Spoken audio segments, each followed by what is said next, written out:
ओ mango lover, कधी असा mango cake पाहिला आहे का? नाही ना? तर मग व्हिडिओला कुठेही स्किप करू नका. अतिशय वेगळ्या पद्धतीने आपण आज हा आंब्याचा केक इथे बनवणार आहोत. तुम्ही बघू शकता किती सुंदर इथे हा केक बनून तयार झालेला आहे.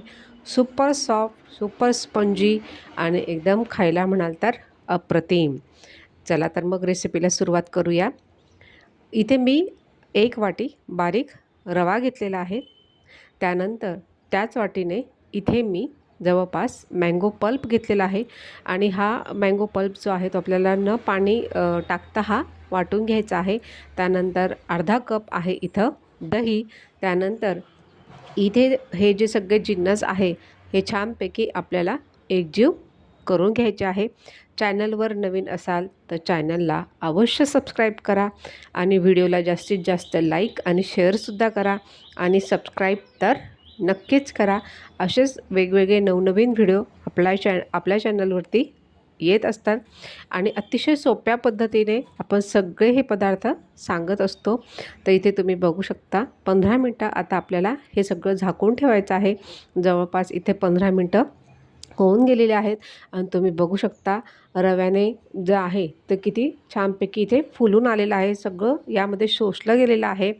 त्यानंतर आपल्याला हे सगळं मिक्सरच्या भांड्यामध्ये आता काढून घ्यायचं आहे. याला ब्लेंड करून घ्यायचं आहे, वाटून घ्यायचं आहे. तर या ठिकाणी सगळं मिश्रण आपल्याला हे आता मिक्सरच्या भांड्यामध्ये काढून घ्यायचं आहे आणि त्यानंतर यामध्ये आपल्याला टाकून घ्यायचे आहे अर्धा कप साखर आणि 1/4 कप जे आहे ते तेल आहे, म्हणजे पाऊण वाटी. आणि त्यानंतर आपल्याला हे मिक्सरला छानपैकी याची पेस्ट टाईप आपल्याला इथं हे वाटून घ्यायचं आहे. तुम्ही बघू शकता किती सुंदर पद्धतीने हे केकचं बॅटर इथे बनवून तयार आहे आणि हा जो कलर आहे हा नॅचरली त्याचा कलर आलेला आहे. आणि त्यानंतरसुद्धा आपल्याला याला छानपैकी फेटून घ्यायचं आहे आणि त्यानंतर आपल्याला यामध्ये साधारण फक्त 2च चमचे केसराचं दूध टाकून घ्यायचं आहे. जवळपास मी 4-5 याच्या केसराच्या काड्या घेतलेल्या होत्या आणि त्याचं दूध तयार करून घेतलेलं होतं. त्याच्यामुळे सुद्धा ह्या केकला एकदम छान चव येते आणि दिसायलाही हा खूप छान दिसतो आणि चवीला तर अप्रतिम. तुम्ही नक्कीच करून बघा.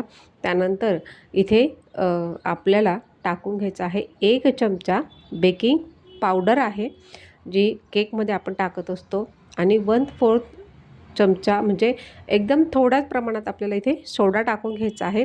हे सुद्धा आपल्याला छानपैकी मिक्स करायचं आहे आणि 1 चिमूटभर फक्त इथे आपण मीठ टाकून घेणार आहोत आणि त्यानंतर हे सगळे जिन्नस आपल्याला आता पटापट मिक्स करून घ्यायचे आहेत. लक्षात ठेवा दही हे जास्त आंबट नसावं, कारण की त्यामुळे मग केकला थोडासा एकदम वेगळी चव येते. त्याच्यामुळे फ्रेश दही असेल तर अतिशय उत्तम. त्यानंतर आता हे आपल्याला सगळं छानपैकी मिक्स करायचं आहे एकाच डायरेक्शनमध्ये, तुम्ही बघू शकता. आणि त्यानंतर इथे आता आपण केक जो टीन आहे म्हणजे केकचं जे भांडं आहे आता आपण ते घेणार आहोत आणि तुम्ही बघू शकता किती मिश्रण छानपैकी फुलून आलेलं आहे. इथे माझ्याकडे हा केक टीन आहे, त्यामध्ये मी आता हा बटर पेपर लावून घेतलेला आहे आणि तरीसुद्धा थोडं आपण याच्यावरती तेल टाकून घेणार आहोत आणि तेल टाकून झाल्यानंतर हे सगळीकडे छानपैकी पसरवून घ्यायचं आहे की जेणेकरून केक हा कुठेही चिपकणार नाही. आणि त्यानंतर तुम्ही बघू शकता हे जे सगळं बॅटर आहे हे आपल्याला या केकच्या टीनमध्ये टाकून घ्यायचं आहे. अशा पद्धतीने तुम्ही बघू शकता किती सुंदर हे बॅटर इथे बनून तयार झालेलं आहे आणि फुललं पण किती छान आहे ते. आणि त्यानंतर तुम्ही बघू शकता जवळपास अर्धा जो डबा आहे केकचा तो इथे भरला गेलेला आहे आणि त्यानंतर हे मिश्रण जे आहे सगळीकडे छान स्प्रेड करून घ्यायचं. त्यानंतर त्याला टॅप वगैरे करायचं, म्हणजे थोडं ठोकून घ्यायचं, म्हणजे त्याच्यात जे एअर असतात ते निघून जातात. त्यानंतर तुम्ही तुमच्या आवडीनुसार इथे ड्रायफ्रूट्स टाकू शकतात. इथे मी पिस्ता हे बारीक कट करून टाकलेलं आहे. तुम्ही काजू, बदाम किंवा मग जे ड्रायफ्रूट्स वगैरे आहेत ते तुम्ही टाकू शकतात. टुटी फ्रुटी टाकू शकतात. इथे मी कुकर हे पहिलेच 10 मिनटं प्रीहीट करायला ठेवून दिलेलं होतं. शिट्टी आणि जी कुकरची रिंग आहे ही अगोदरच काढून घेतलेली आहे. त्यानंतर आता कुकर इथे गरम झालेला आहे. आता जवळपास 45 ते 50 मिनटं आपल्याला याला मंद आचेवरती छानपैकी बेक होऊ द्यायचा आहे. आणि ते जर तुम्हाला व्हॅनिला इसेन्स टाकायचा असेल तो सुद्धा तुम्ही टाकू शकता, किंवा आपल्याला नुसता मँगोचा स्वाद हवा असेल तर तुम्ही असाच जरी ठेवला केक तरी चालणार आहे. आणि तुम्ही बघू शकता जवळपास 45-50 मिनटानंतर केक किती सुंदर बनून इथे तयार आहे.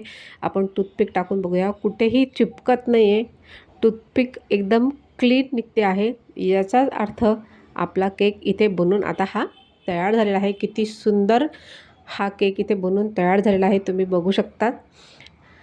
त्याचा रंगच तुम्हाला सांगतो आहे की तो किती सुंदर पद्धतीने बेक झालेला आहे. त्यानंतर त्याला पूर्ण आपल्याला थंड होऊ द्यायचा आहे.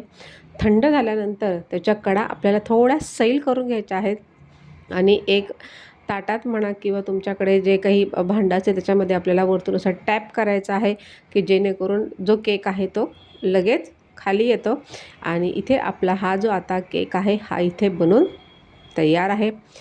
तुम्ही बघू शकता किती सुंदर पद्धतीने हा जो केक आहे हा इथे आता बनला गेलेला आहे. जो पेपर आपण लावून घेतलेला होता तो आता आपण इथून काढून घेऊया. पूर्ण तुम्ही बघू शकता किती सुंदर पद्धतीने एकसारखा हा केक इथे बेक झालेला आहे. आणि केक हा नेहमी मंद आचेवरतीच छानपैकी बेक होऊ द्यायचा, म्हणजेच त्याचा रंग पण एकसारखा येतो आणि तो फुलतो देखील छान. तुम्ही बघू शकता किती सुंदर पद्धतीने हा केक बनवून इथे तयार झालेला आहे. कुठेही त्याला असं म्हणजे जाळी वगैरे नाही असं नाही आहे, तो सगळं छानपैकी जाळीदार असा हा केक इथे बनून तयार झालेला आहे.